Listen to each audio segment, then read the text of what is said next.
So it's been almost a year since you took over from Jeff as CEO of Amazon, and it's been a year of firsts. The first stock split since the dot-com boom, the first vote to unionize an Amazon warehouse, your first Bloomberg Technology Conference.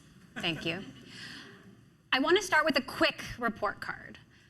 I'd like you to grade your view of Amazon's performance, and we've got time later to really dig in. But quickly, how would you grade Amazon's performance over the last year with customers? Well, I think I'm not sure I'm the right person to grade myself during the year or not, but I'll give you my take. I think with respect to customers, I think we've done a lot of good, and I think if you look at during the pandemic, which really has extended till the early part of this year, so much of the PPE and food and essential items and people equipping their home offices were bought from Amazon, and to scale the way we needed to. Remember, in 2020, we grew 39% year over year on a $245 billion revenue run rate. I mean, it's unprecedented. It's never happened before, but it was really hard to do that, and we had to take the really big footprint, fulfillment center footprint we built the first 25 years of Amazon and doubled it in 24 months. And we built a transportation network, which we planned on doing over several years, but because we weren't going to be able to get enough capacity at the cost structure we needed to serve all the big demand in 20 and 21, we built out that transportation network in just a couple of years.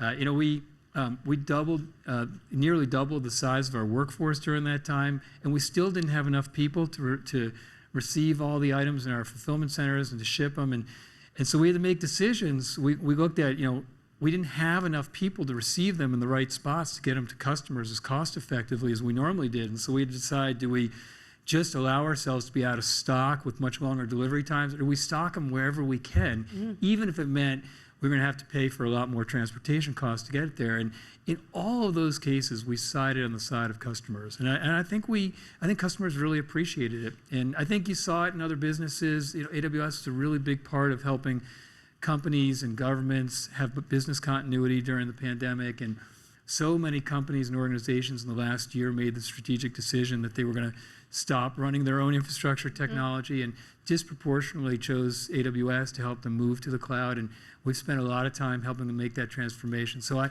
think we've done a lot of good for customers, and we have always sided on the side of customers. So what about investors? I mean, the stock is down significantly from a peak last year.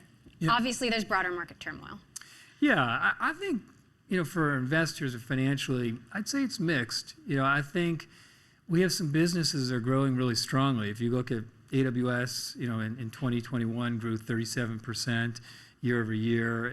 It's on a $74 billion revenue run rate business, which is pretty unusual growth. And we grew 58% year over year in our advertising business, which is a $32 billion revenue run rate business.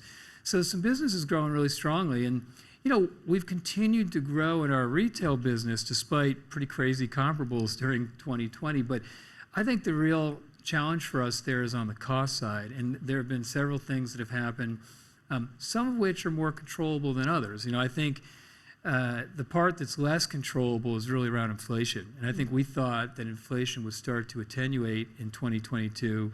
And with the war in Ukraine, it just went the other way and has significantly accelerated. And so the cost of trucking and line haul and ocean and air and fuel has just substantially gone up. And I think that will attenuate at some point. No one knows how long that'll take. I think the more controllable areas for us are really around fulfillment center capacity and productivity. And I think on the fulfillment center capacity side, it was taking about 24 months to build new fulfillment centers during the pandemic. And so we had to make decisions, in mid-2020 and early 2021 on how much demand we were going to plan for. And the team made a decision, which I think in retrospect was a good decision, that we were going to build to the high side of what we could imagine consumer demand being, because we didn't want to constrain consumers or sellers who were trying to place inventory in our fulfillment centers for fulfillment by Amazon. And so, we end up with more capacity than we need right now. And there's a number of things that we're working on. We've stopped building on properties where we don't need it yet, and we've let a number of leases lapse, and not a small number, of both those things. But, we are very confident that we're going to grow into that cost structure on the fulfillment center side. And we decided that if we were going to have to err one way, we'd err on the side of customers, even if it meant short-term trouble for us or challenges for us. You know, I think on the productivity side, what I would say is that when you build as quickly as we did in the fulfillment center space and the transportation network, you're always going to have areas that you can optimize and be more streamlined in. And that's true for us. And we've had a lot of occasions in our history where we've worked on productivity and made improvements. And we have a lot of clearly defined initiatives. And I'm confident we're going to get back to the right level of profitability. You are going to sublease 30 million square feet of space. Is there a mistake in the execution there because of the overbuilding? Again, because you have to make these decisions 2 years in advance. And again, if you put yourself back in 2020, where we were growing 39% year over year on a $245 billion revenue run rate, it's very hard to know what's the right amount to build, and you have to make a decision. And we made the decision to err on the side of our consumers and sellers. And we knew it might mean that we might have more capacity for some short period of time, but we were willing to do that because we're always long-term oriented and customer focused. Now, how would you grade Amazon's performance with employees, your colleagues? There has been some high profile. Yeah, I think that when I started in this gig, we had just created a new leadership principle to strive to be Earth's best employer. And I think we spent a lot of time trying to think through what that really means. It's broad. And I think we've made a fair bit of progress, but it's still early, in my opinion. I think Amazon in general is a unusually compelling place to work. You know, when you have a mission, which is to make customers' lives better and easier every day and relentlessly invent to do so, it's inspiring. And if you layer on top of that, that we not only make customers' lives better, but people get to work on a scale that's nearly unprecedented given the nature of Amazon's business, with a culture that likes to invent and is willing to move fast on its ideas and willing to be long-term oriented, which means if you want to leave a mark on the world that outlasts you, you have a chance to do so. That combination is really unusual, and I think it's why we rank high in a lot of the polls on great places to work. But I still think there are many areas that we can keep improving. You know, and I think, the first one I'd mention is safety. You know, I think that in our fulfillment centers, that is the top priority. And, when you get into the details and the numbers and outside of all the spin of it all, we're about average there, but we're not trying to be average. We want to be the best in the industry and the best in the world at it. And that's a high priority and an area that I'm passionate about and the team is passionate about. I think we've made a lot of progress over the last several years, including last year, on diversity and inclusion. But to really get to where we want to get to, I think we have a lot of work to still do there. We have a very strong set of managers in Amazon, but we have grown so much in the last 10 years, and we have so many new managers, many of whom we have promoted internally. And we have management training programs, but I think you've got to kind of retool those things to really make sure that you have managers who are developing your teammates the way you want. Managing is a privilege. And so, we've spent a lot of time in the last number of months refining our management training programs that you'll see us rolling out. And then I also think that our services and tools to our external-facing customers have outpaced those for our internal employees. And I think we have a lot of work we can do to make our employees' everyday lives easier. And we've identified kind of a top 100 list of areas that we can be better at, that we are just metronomically stepping through. And so we've made a lot of progress, but we have a lot of work to do still. Dave Clark just announced fairly abruptly that he's leaving Amazon after 23 years. He has been described as an absolutely integral member of the S team, knew the logistics and fulfillment center network better than anyone. Just announced he's going to be co-CEO of Flexport. What happened with Dave specifically, and were you surprised? Well, I think different people want to do different jobs with different responsibilities at different times, and it's incredibly personal. And I think Dave wanted a different gig at this point, and I don't begrudge him at all. I mean, Dave has added so much to Amazon over the last 23 years, and particularly over the last 2.5 years, which have been among the most crazy in the history of Amazon. And I think that if you want to build a business that lasts 100+ years, and that lasts all of us, you have to get used to these sort of transitions and make sure that you're doing the right succession planning and you've got the right talent to keep building the business. And we've done that historically, and I expect we'll do it again. Elon Musk just came out saying he has a super bad feeling about the economy. Tesla laying off 10% of his staff. Jamie Dimon says he's preparing for an economic hurricane. The World Bank just slashed its forecast for global growth. How do you feel about the economic climate? Well, I wasn't planning on giving any guidance today. Please. But super bad or super bad? I think there's some things as it relates to Amazon that are useful to remember. I think the first piece is, remember that 85% of the worldwide retail market segment share is offline. And if you believe that that equation is going to flip at some point, which we do, I think it will flip over a long period of time. But if you believe that, the companies that have great customer experiences like we do, I think are gonna do all right. And great customer experiences mean you have really broad selection, low prices, and very fast delivery that's reliable to customers. I also think that if you look at different downturns, should we have one at some point? And we've been through a few, obviously, in the 25 years that I've been at Amazon. Customers change their habits. They tend to be pickier about what they buy and when they buy and who they buy from. And they often pick the partners and the companies that they trust, and that have great customer experiences, like the dimensions I mentioned earlier. And so, I also think there's, those two reasons, those two factors give me some optimism that even if we have a downturn, that we have the potential to still grow. I would say that regardless, though, we have so many things that we believe we can do better for customers. We have a roadmap that's, probably 3 to 5 years long, and we're going to continue to invent. We're going to continue to be insurgent, and we have a lot of work to do to get to where we think we ultimately can get for customers. So let's talk about that. The theme of this conference is moving forward. What are the moonshots at Amazon that are capturing most of your time and attention? What is going to define the next era of Amazon? I mean, is it Astro the home robot, or is it something else? Well, we have a unique way that we look at big new investments, and I'm not sure it's right or wrong. It just happens to be our way.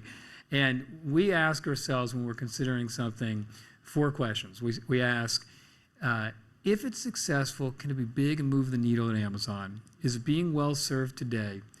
Do we have a differentiated approach? And do we have competence there? And if not, can we acquire quickly? If we like the answer to those questions, we'll go pursue it with a single-threaded team that isn't distracted by the rest of the business. And sometimes that leads to innovation and investments that seem pretty obvious. Like, when I got to the company, it was a books-only retailer, and then we expanded to music and video and electronics and toys. That seemed obvious to people. Other times, that process does not lead to investments that seem obvious to people. I mean, AWS was something that people externally and internally thought was a little bit nutty at the time. But just imagine what Amazon would be today without AWS. And I think that you see the same thing here. There are so many significant investments we're making that I'm excited about. I'm going to have to constrain myself to a few, but I'm really excited about what we're doing in the Prime Video space. I think we're clearly on the right track there and building a significant business. That's interesting because Netflix also just announced some layoffs, first subscriber loss in a decade, Disney cutting back on costs. Do you see Amazon's strategy as fundamentally different from Netflix and Disney, and if so, how? Well, we're very bullish on it, and remember, all of the models are a little bit different, but for Prime Video, we have 200 million plus Prime subscribers who are, get that entertainment for free by being part of Prime. And so we have a little bit different pricing model than some of the others, but I'm incredibly encouraged by what we have coming. If you look, we launched this show Reacher earlier in the year. It was a huge hit. We had the new Maisel season. We just launched the new Boys season, which is Are you a big Boys fan? I am a big Boys fan. Is Amazon VOT? It's very good. Of course, we have Lord of the Rings coming up, in September, and Thursday Night Football. So I'm very bullish about it. We also, we're excited about what we've done with MGM. I think some of the assets there will go very well with the rest of what we're doing entertainment-wise. We have an ad-supported channel there or platform there in Freevee, which I think is appealing. And we have a channels business, which is also a little bit different, where third-party streaming companies will ingest all their content in channels so they get kind of the leading viewing experience that we've built over a number of years. And then they get to sell monthly subscriptions as a channel to our 200 million plus Prime subscribers. And so if you look at Warner Brothers Discovery and Paramount and Starz and Global, they're building really significant subscription businesses. So I'm very bullish about that business. I'm optimistic that we have a chance to build a significant grocery business, which is early stages for us. I am excited about Kuiper, which is our low Earth orbit satellite that we're building. You got to remember there are 300 to 400 million people in the world who have limited to no internet connectivity. I mean, just think about how different the world is when you don't have that type of connectivity. And so I think that's a really significant opportunity that has some AWS characteristics to it. I continue to be very optimistic about Alexa, building the world's best personal assistant. We have 200 million endpoints already that are using Alexa. We're clearly onto something there. And then our autonomous driving, ride-hailing service and Zoox that we're building here in the Bay Area. I just think with the way auto consumption is evolving, I think that also has a chance to be a really significant business. Now, I don't know if all of them are going to be successful, but if any one of them becomes the fourth pillar for us on top of Marketplace and Prime and AWS, we're a completely different company, just like we were when AWS became successful. So I think they're very worthwhile investments and bets, and I'm optimistic about them. You didn't mention Astro, obviously, though, powered by mentioned Alexa. Astro, yeah. But I mean, our home robot's going to be. Do you have an Astro yet? I don't yet. Okay. Where is it? It's not really widely available for sale. What's the status? I'll help you get one. Okay.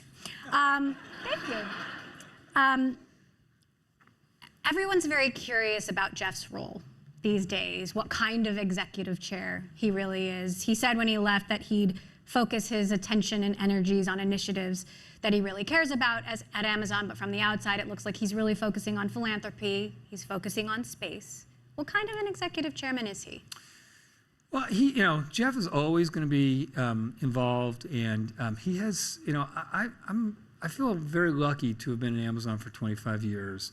And I feel very lucky to have worked directly for Jeff for 20 of them. And we have a really close relationship and have for a long time. And I think we share a lot of the same values about customers and how important it is to optimize for customers and how high standards they need to be, given how easy it is for people to switch and the importance of invention and speed. And so, I just feel very lucky to have had the chance to work so closely with him. We still talk all the time. It's very useful for me to be able to seek his counsel. He did the job for so long, and he's always made himself available.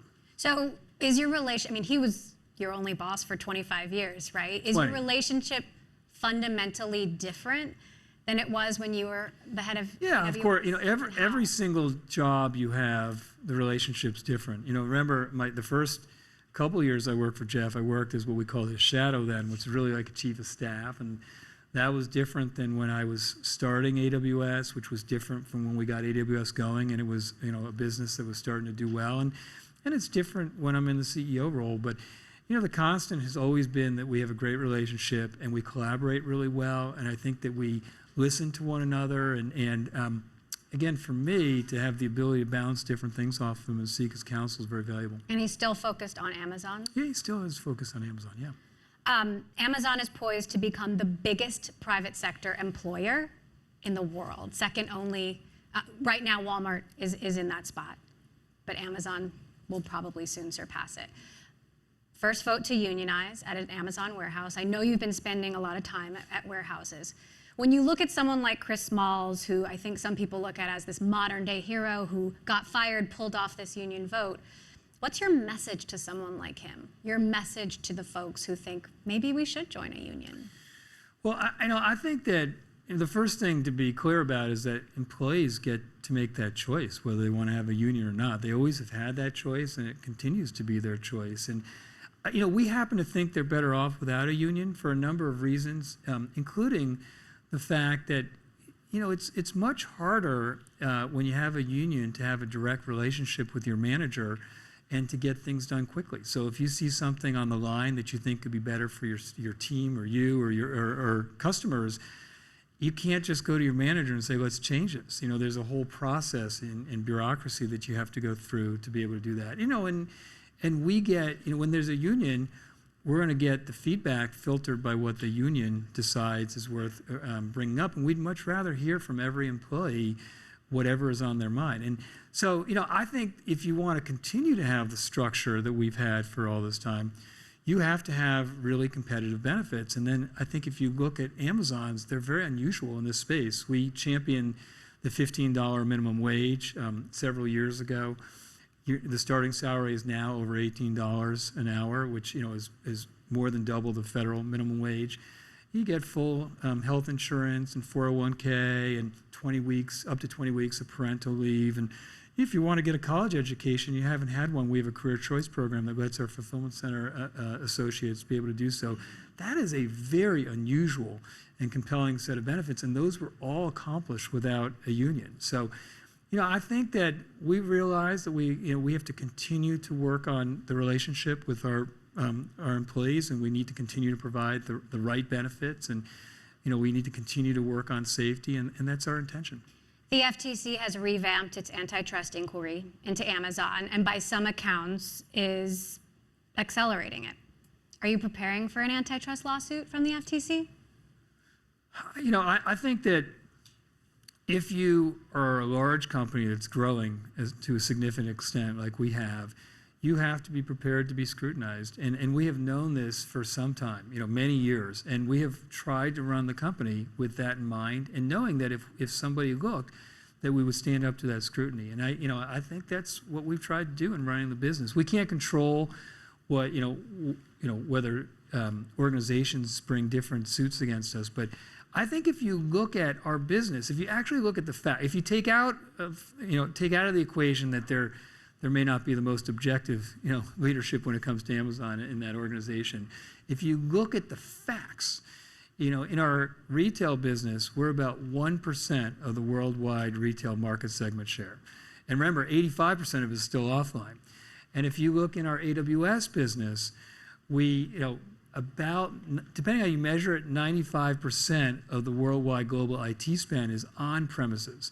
And then we have a cloud business, and then we have a portion of that. We have a leading market segment share in the cloud part of this, but we operate, who we compete with in AWS is really on premises IT in addition to the cloud. So, these are relatively small percentages of the entire pie, and you can kind of step through all the businesses. And I think simply because you've been successful in a few different businesses doesn't somehow mean that you have unnatural market power.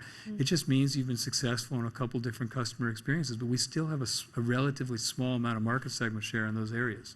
What about the SEC? You're being sued by them over third-party data and how you've used it. Do you think in the past Amazon made mistakes with letting employees internally see how those third-party sellers were doing? We have pretty good control. I mean, we of course disagree with the premise of that, but I would say that we have very good controls with respect to the data that different employee sets are able to see. And I think if you look at sellers, we have about 2 million small and medium-sized sellers who sell in our marketplace. And by the way, I think that we can be better for sellers. I think that we can have better tools for them to get started. We can have better tools for them to manage what they're doing across their different Amazon units. I think we can communicate better. There's a whole bunch of things we can do better. And we agonize over every single email or communication we get from sellers that's critical or where they're unhappy. But we also, we get many thousands of very positive emails from sellers, and we do very regularly robust surveying, and a lot more sellers are happy with Amazon than unhappy with Amazon. And I think if you look at what they're able to do is, as a business by virtue of selling on Amazon versus not, it completely changes what's possible. Sellers don't really long for e-commerce software. That exists in lots of places.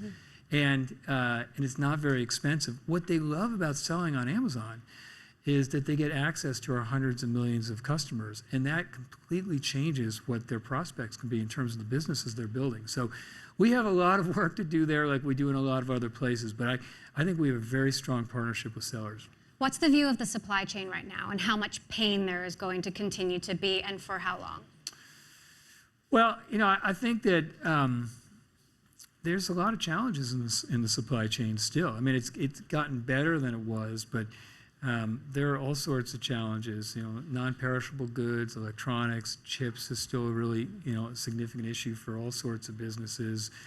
And so I think most companies are working really hard to overcome those challenges. In our case, we have tried to order significantly ahead of when we normally do, which again might create risks financially, but we're going to do it on the side of customers. We have worked really hard to open a lot more points of presence and ports and to increase our capacity in getting products in. But I think it's going to be something that companies battle with for some time. What's some time? 6 months, a year, I don't 2 know. years? I don't know the answer to that. But I don't think it's imminently going away. I think if you look at some of the challenges that we have around capacity, that inflation worsens. I don't think it's around the corner. Now, when it comes to the stock, as I mentioned, it has fallen significantly. Do you think investors are missing something, or has tech just been overvalued? And this also, of course, matters to employees who are significantly paid in stock. Well, look, I haven't been at Amazon for 25 years. I arrived at the company 3 weeks before we went public.